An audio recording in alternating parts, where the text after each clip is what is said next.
الآن عندنا تغرير، يعني الأيام هذه اللي راحت أو قبل لا نقول هذا التغرير، الشعب المصري شعب عظيم لا جدال عليه.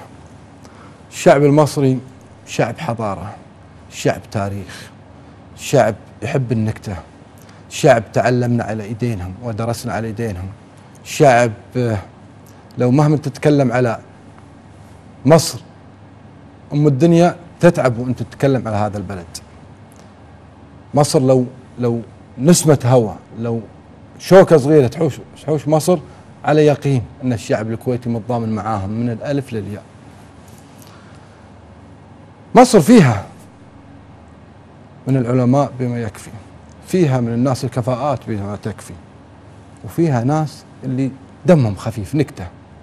يعني يمكن في عندنا في التواصل الاجتماعي مراد المصري له قفشات وله قطات وله أموره، وأنا اختفيت. الآن في واحد ثاني طلع بأسلوب آخر، بفكاهة أخرى، بس إن الغلط فيه إن الفكاهة أو الضحك له وقت، له حد وتوقف عنده.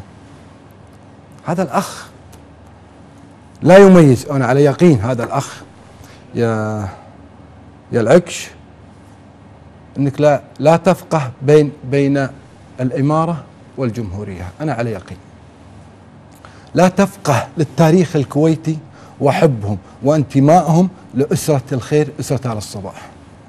لا تفقه أسرة آل الصباح شلون امسك الحكم عندنا بدولة الكويت. لا تفقه أثناء الغزو العراقي الغاشم على دولة الكويت ولا مواطن يعني استغل هذه الأزمة ضد هذه الأسرة. هناك من قدم روحه من أجل صورة وليس جسم، صورة قتل من أجل صورة أمير القلوب طيب الله تراه. فأنت يعني نستانس على قفشاتك، يعني ما بينك وبين مراد، مرة أنت مرة مراد المصري، مرة العكش ومرة مراد المصري، مرة واحد، بس العكش تعدى. العكش قام يطمر على الشعب الكويتي. الشعب الكويتي شعب حر، شعب عزة، شعب كرامة. العكش انت وين رايح؟ فلما شفنا هذا الشخص مجهول الهوية، لا نعلم هذا العكش منو يطلع، فقلنا نبي نشوف هذا العكش شنو ماضيه، شنو تاريخه. خلينا نشوف تاريخ العكش. الرئيس بصراحة يعني أنا شايف إن الوحيد وبإخلاص، ما بقولش كده يعني علشان أنا خايف أو حاجة، لا أنا بقول بإخلاص، الوحيد الذي يعمل بكل ما أوتي من قوة من أجل هذا الوطن في هذا الوطن هو الرئيس مبارك. الله يخرب بيت حسن مبارك على يخرب بيت عهده اللي كان عمال يورث الدنيا علشان في الآخر يطلع الولا اللي كان موجود في المصحة النفسية بتاع لندن، جمال أفندي، يعملوا رئيس جمهورية. ده كانت هتبقى خيبة ناقعة، كانت هتبقى خيبة سودة وناقعة وبتشر لو كان جه الواد ده رئيس جمهورية. الوحيد الذي يعمل بكل ما أوتي من قوة من أجل هذا الوطن في هذا الوطن هو الرئيس مبارك. ده أنا بضم صوتي لصوت النيابة وممثل الادعاء اللي بيطالب بإعدامه هو وأخوه وأمه وأبوه، لأن أبوه هو المسؤول الأول. كلامي ما يتقسمش على اتنين، كلام واحد. الثورة قامت ضد الفساد والطغيان والرشوة والظلم والفقر والمرض. أي واحد هيقول قدامي ثورة 25 يناير هضربه بالدماغ، هقوم اديله دماغه على طول. لازم نصحى، مش هنقعد على ودنا كده لغاية ما نموت، مش هنقعد كده لغاية لما نلاقي البلد ضاعت.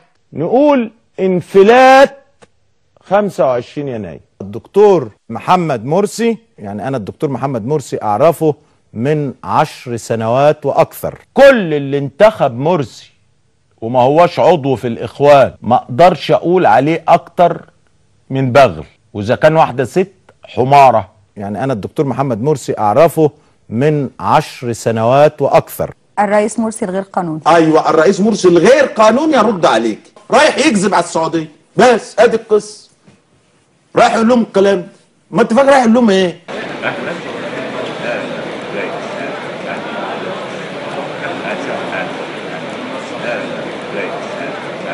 داهيه لا تجعلكم تدخلوا تراب مسلمين ابدا يا رب. احنا هنعمل انت الواحد طلع روح ابوه وامه كمان.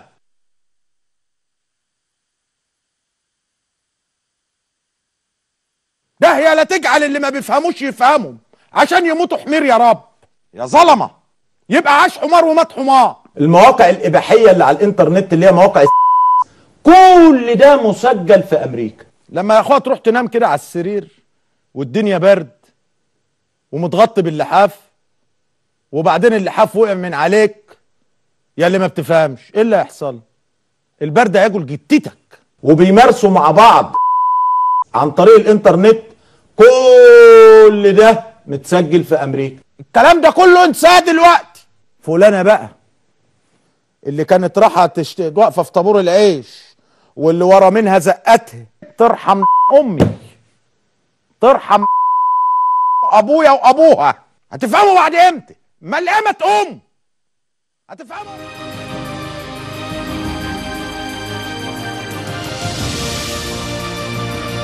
تحيا المبادئ يا العكش، تحيا القيم يا العكش. طلعت منهم بوس يا عمي بوس، طلعت منهم يا العكش. الساعة ب5 جنيه والحسابة بتحسب. ادفع واطلع يا العكش.